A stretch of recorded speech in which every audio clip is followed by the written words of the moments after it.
Broadcaster, আর তাতে করে এই বিভাগে পড়েছে আইসিসি।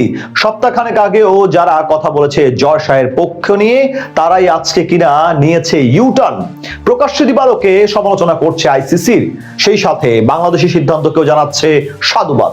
ব্রডকাস্টদের এমন কর্মকাণ্ডে এখন কপালে চিন্তার ভাঁজ ক্রিকেটের সর্বোচ্চ নিয়ন্ত্রক এই সংস্থার।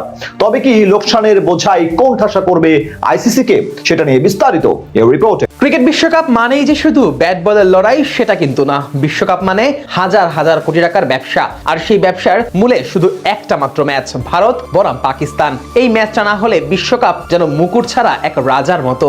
এতদিন আইসিসি ভেবেই নিয়েছিল সবকিছু তাদের হাতেই আছে, ভারত যা চাইবে সেটাই হবে। নিরাপত্তার অজুহাত দেখিয়ে ভেন্যু বদল করলে ছোট দেশগুলো মুখ বুজে সব মেনে নেবে, এটা ছিল পুরনো গল্প।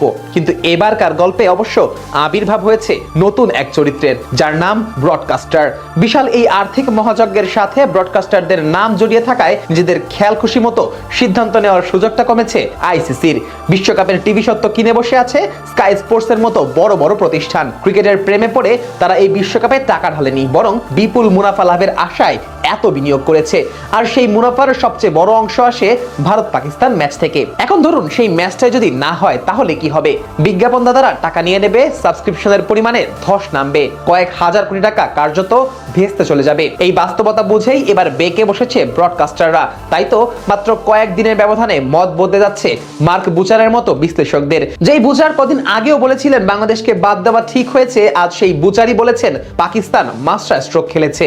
হঠাৎ কি এমন হলো যাতে এভাবে ঘুরে গেল ব্রডকাস্টাররা? মূলত এখানে রয়েছে কোটি কোটি টাকার খেলা। স্কাই স্পোর্টস আইসিসির অফিসিয়াল ব্রডকাস্ট পার্টনার। আইসিসির সাথে তাদের চুক্তির অঙ্ক প্রায় $300 মিলিয়ন। এই টাকা বাঁচাতে হলে বিশ্বকাপে কোনো ঝই ঝামেলা চাইবে না স্কাই স্পোর্টস। আর এই কারণেই নাসির হোসাইনের মতো সাবেক ইংলিশ তারকারা এখন প্রকাশ্যে আইসিসির নেতৃত্ব নিয়ে প্রশ্ন তুলছেন। আইসিসি কি আদৌ নিরপেক্ষভাবে বিশ্ব ক্রিকেট চালাতে পারছে, নাকি সবকিছু এক দেশের ইচ্ছাতেই হচ্ছে?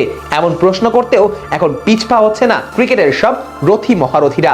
এদিকে ইংল্যান্ডের সাবেক তারকা ক্রিকেটার নাসির হোসেন বলেছেন, ভারতীয় ব্যবসায়ীরা যেভাবে সারা পৃথিবীতে ফ্র্যাঞ্চাইজি দল কিনছেন তাতে ক্রিকেটের ভারসাম্য নষ্ট হচ্ছে। ভবিষ্যতে এই ফ্র্যাঞ্চাইজির ক্ষমতা ব্যবহার করে পাকিস্তান বা বাংলাদেশের ক্রিকেটারদের কোণঠাসা করা হতে পারে, এই আশঙ্কাও তিনি প্রকাশ করেছেন। মানে স্কাই স্পোর্টস এখন আর লুকোচুরি করছে না, তারা সরাসরি বুঝিয়ে দিচ্ছে আমাদের টাকায় খেলা চলছে, আমাদের ক্ষতি হলে আমরা চুপ থাকবো না। ফলে আইসিসি এখন দুই দিক থেকেই চাপে আছে।